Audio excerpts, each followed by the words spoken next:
So here's part 4 of my take on Johnny Depp, Amber Heard's testimony. Let's see. Just falling out of his eyes, he gets down on his knees, and he grabs my hands, and he's touching my hands, and he's saying to me, "I'll never do that again. I'm so sorry, baby. I put the fucker away. I thought I killed it, and it's done. I thought I put the monster away, and I've done it before. It's done." But on his knees, and I didn't have words. I didn't know what to say. I just remember thinking that it was just, he was crying. He seemed so sorry, but I knew I couldn't just forgive him. Well, whether that happened with him beating her up, smacking her, and then crying, that's like a typical abusive strategy. If you're talking about someone who is a bad person, like what they usually do is to draw the person back in is to apologize and cry about it, you know?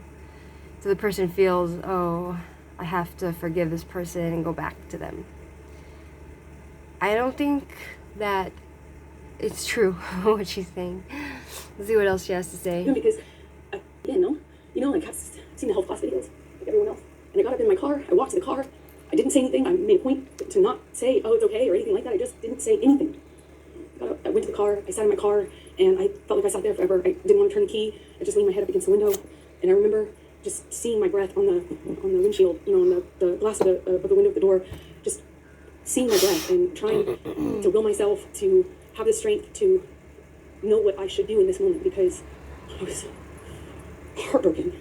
Bad And I acting. sat there for a long time, and eventually turned the key and drove home. Bad acting.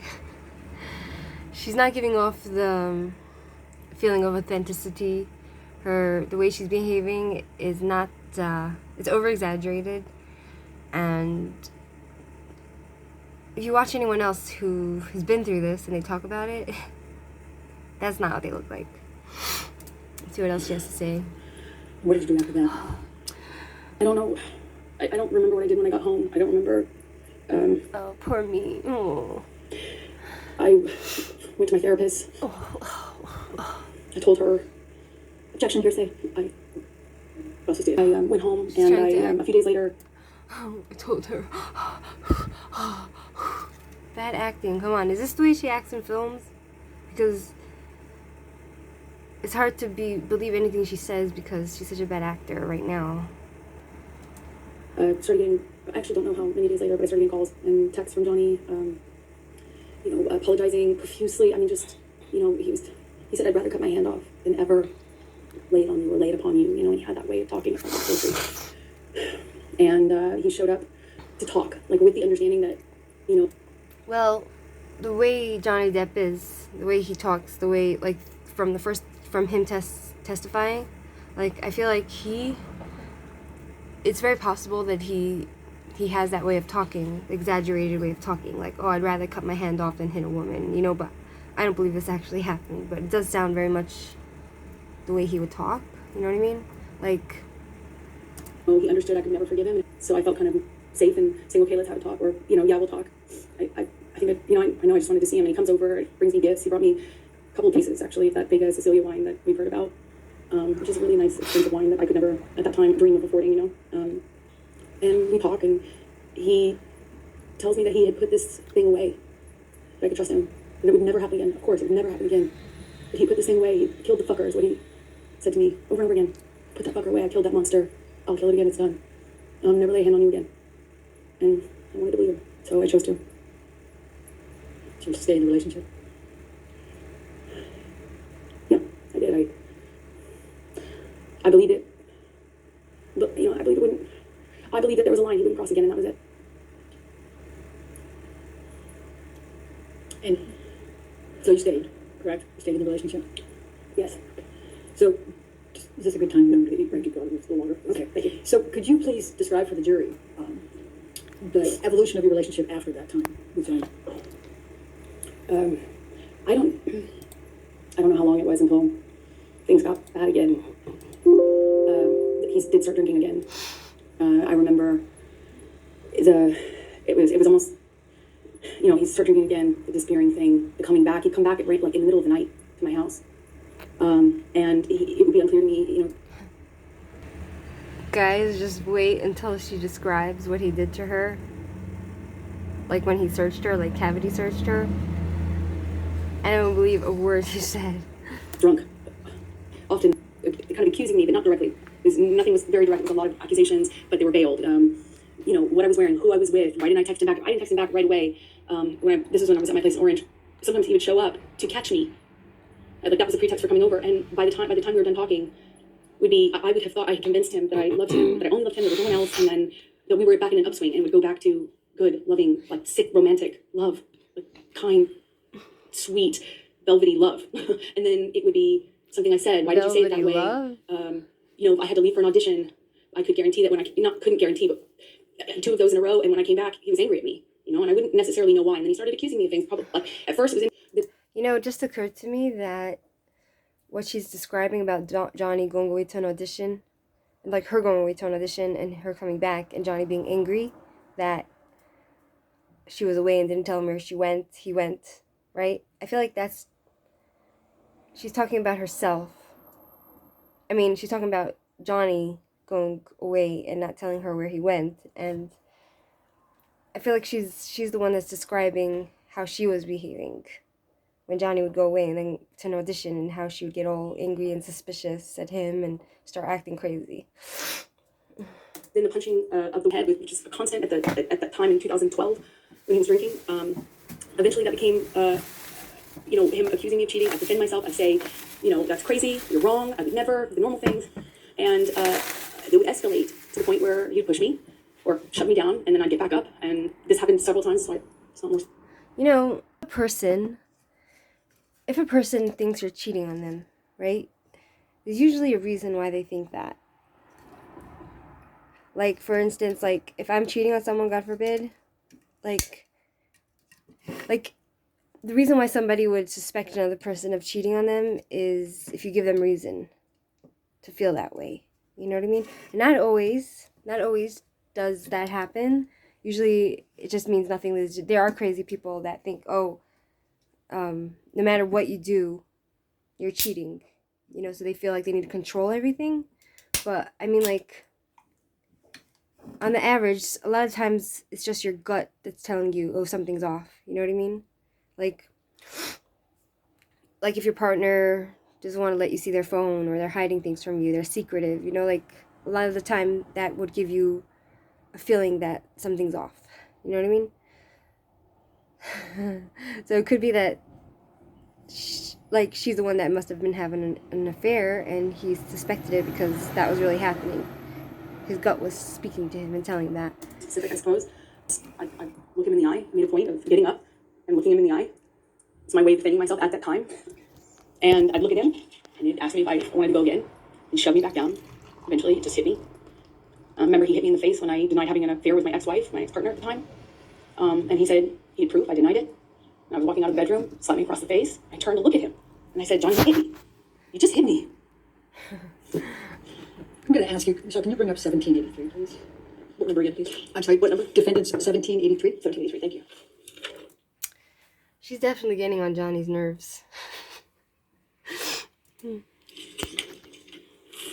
you recognize this picture? Yes, I do. And could you tell us what it is? It's a picture of my face with a note that Johnny left for me by the coffee. Typically, where we leave notes like that. And does this accurately depict the scene portrayed? It was one of those scenes. Embarrassing as it sounds now, I don't know which scene this came from. There was a lot. It escalated quickly, fast, and it became. Let me ask it a different way. Thank you. Is this a picture of you? Is it an accurate picture of you? Yes. Your Honor, I'm going to move the admission of 1783.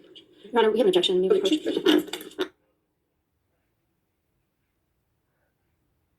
Looks like it's paused. Excuse me. I mean, like, I find it hard to believe. That Johnny suddenly turned into this horrible person when he was with her, because all his ex-partners, they came forward and said, that's not Johnny. Johnny would never hit somebody. Even if he's drunk, he would never do that, you know? So I find it hard to believe that it's true what she's saying. And also, the fact that an ex-partner would come forward and talk good about their ex, you know, like, their ex has a history with this person, and it obviously ended for a reason. And they're coming forward to defend this man, you know, So like there must be a reason that he's innocent, you know? Because she's obviously making this all up. Because why would his ex-partners, all of them, come forward and say, oh, that's not the guy I know? You know what I mean? That's not the father of my children. Yeah. I mean, if it was my ex, you know, and I had something against him and something, you know, I would maybe, not me, but I mean, like, usually exes don't end off so well, and they come to their partners, something, like they want to hurt their ex-partner, you know what I mean? But here it's the opposite.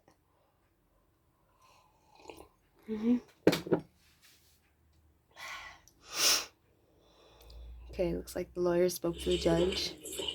Would you please describe for the jury some of the cycles you had with Mr. Depp through 2012? So in 2012, the violence was pretty, you know, relative to what it became, pretty, you know, slapping, backhanding. Well, it went from this eggshell kind of, you're walking on eggshells, nothing you're doing is kind of right, but you don't know what you're She's doing wrong. describing herself. And then I was doing something wrong clearly, but it was unclear within the scope of an argument what I was defending myself against. So it would shift from a rumor he'd heard that I was with a friend, or I had been photographed standing too close to a male person. That was a person I had something with, and I was lying to him about. And then it would be eggshells, accusations, and then he would explode. It started with throwing things, destroying the property, and screaming at me. I remember sharp the screaming at me was over there. the worst, because I kind of always felt like I had done, you know, I had to defend myself. I had to tell him, so he didn't think these things were true. And sometimes, you know, he would shift accusations while I'm trying to dispel one accusation. He'd start another one, and nothing I could do to calm him down. It seemed like I'd walk away, and that would make it worse. I remember in my apartment in Orange, he would grab me by the hair, or he'd grab me by the arm, pull me into him, scream at me that way. He'd smash things around me, then he would smash things very close to me, and then he would just hit me. And it started with slapping, and it got to be repetitive slaps where he'd hold me in a position and slap me multiple times in a row. Then it would be, you know, eventually I later would either push him off of me, or I'd try to hit his hands away from me. I tried to, not in 2012 so much, at that time it was mostly, my defense was, I'd go some other place. Like, I don't know how to describe that. It was, I'd focus on something else, I'd stand up, look at him, try to stand up to him that way. But later I adopted other kind of strategies to deal with it. But at the time, in 2012, it was, you'd have this blowout, and then he would leave, disappear, and I'd be committed to not talking to him. I'm done with this relationship. I can't take it anymore. Said that so many times. And then he'd come back, clean and sober, telling me either he had a chip. He didn't have any chips, but he would say, I've gone to meetings. I have a sober companion now. I'm doing this program. I'm reading this. I'm doing this. And he was done with drugs and alcohol for good this time. And he'd come back in my life. And with the combination of him being sober and having gone through this horrible thing where I felt like my heart ripped out of my chest, you know, like a relationship ending is hard, I think, for anyone, but ending under that circumstance is really so painful. And so when bored. he'd come back, it would almost feel like a solution to that. And it would feel great. And it would be good again. And he'd be extra nice and extra apologetic and extra loving. And then we'd be back in the good bubble, the warm glow.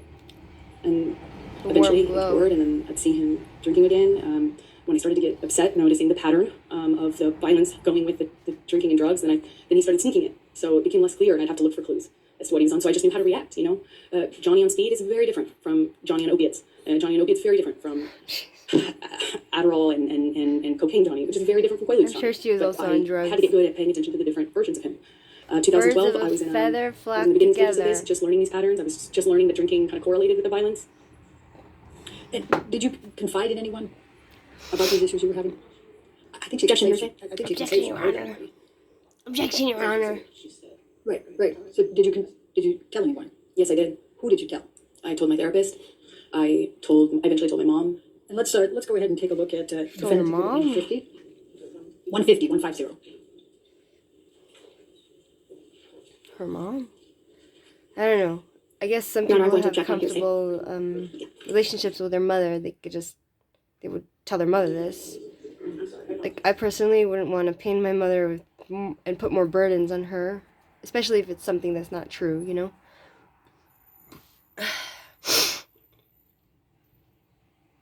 I mean, maybe I'm wrong. Maybe it's a good thing to tell your mother your relationship problems.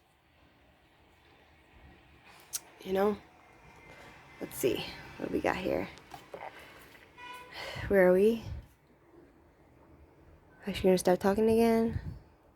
Are they gonna take a break? I think they're gonna take a break. Sheesh.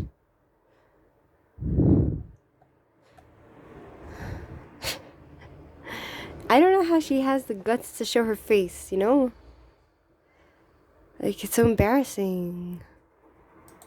We're suffering at the hands of Mr. Depp. Well, I was confiding in her from the very beginning about the abuse, the psychological abuse, the kind of control, the disappearing, the not knowing where he was, then he'd come back and sometimes in the middle of the night, the constant accusations, like that sort of thing. I talked to her about probably from the very beginning. The fact that I was secret, I had to hide. I couldn't tell any of my friends that I was with him for a long time because he told me everyone would blame me for the split with him and his partner. So I had to kind of sneak around and kind of get brought to his house, typically in a secretive way, and then he'd come to mine in a secretive way. And it was just all very, so very isolating. And I confided with her at the very beginning on that sort of thing, and then later opened up to her about some of the violence. I did it gently. First I just wanted to have someone to talk to about how scary it was. The rage and the uncontrolled violence, the rage that this man had, and why. Objection, Your Honor. Hearsay. May we approach, please? There's no real emotion, I don't know. Some people would dream of having no emotion like that. Just being like, not letting things affect them, not being sensitive, not feeling, That's the impression she gives me. Someone who doesn't feel. No empathy, I feel like she might be a sociopath. So please do not talk about the case with me outside research premises.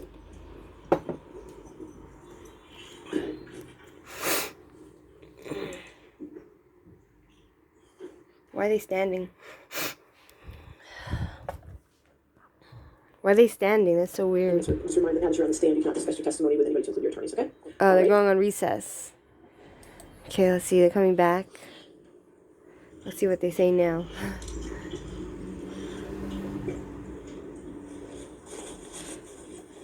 Whoever did her hair did a disastrous job. It's funny. Even this guy, Johnny, gets his hair done. He got it done to look like a mess. Next I question. saw a video of him getting his hair done. I'm going to take you up to March of 2013. I could have done a better job than describe his your relationship with Mr. hairstylist. Depp during that month, and we'll start there. I remember it was after a period of some peace, and then and sobriety. Johnny was sober, drinking Beck's, and my dad, who was struggling with alcohol and drug addiction at the time, had fallen off the wagon. And Birds of a feather I remember flock he said, together. I want to send a picture. See, she's attracted alcoholics because that's what she had in her life, it looks like. So, you usually attract what's familiar to you. Let's see what else she has to say. Because my sister was upset with my dad. And so he poured a shot and kind of said, let's take a picture. I don't drink spirits, but I know that, I kind of held up in that picture. It's kind of eerie because I just think it's bizarre. He broke in this long period of sobriety that I thought was going to be the end of him drinking forever. Sounds foolish now, but I, held up this kind of glass with him, and we sent the picture to my dad because, I didn't know what else to do. I remember thinking it was weird that he was drinking, and then the month got really crazy from that point on. It was a bit of a revolving door of accusations. He was accusing me of having affairs with, frankly, just one person I had an acquaintance with somebody, and he was accusing me of being with them, and then he was accusing me of being with my friend, the one I had seen in Spain. I'm, in these kind of arguments, nothing I do is working. Walking I out of the room is me. Put it above her. I wouldn't put it above her to sleep with, to have like many sexual partners. Not that I'm gonna judge her for that, but I wouldn't put it above her. You know what I mean? Everyone has different ways of being. Leaving him, walking away from me, hey, where are you going? I'm talking to you. It went from that to pulling me in by my arm, still shouting at me about the accusations. I'm trying to diffuse the situation by trying to tell him I'm not sleeping with this person and I'm not sleeping with that person. And it was kind of, as soon as it seemed as though I had convinced him of one, there was somebody else he was sure I was sleeping with. And it was a revolving door at the time. She probably was. Had hanging on the wall. Done. A revolving. She probably did have a revolving door at that time. Of different lovers. So, By my ex, who's an artist, that was one day he was convinced that was proof I was sleeping with her or having an affair with her.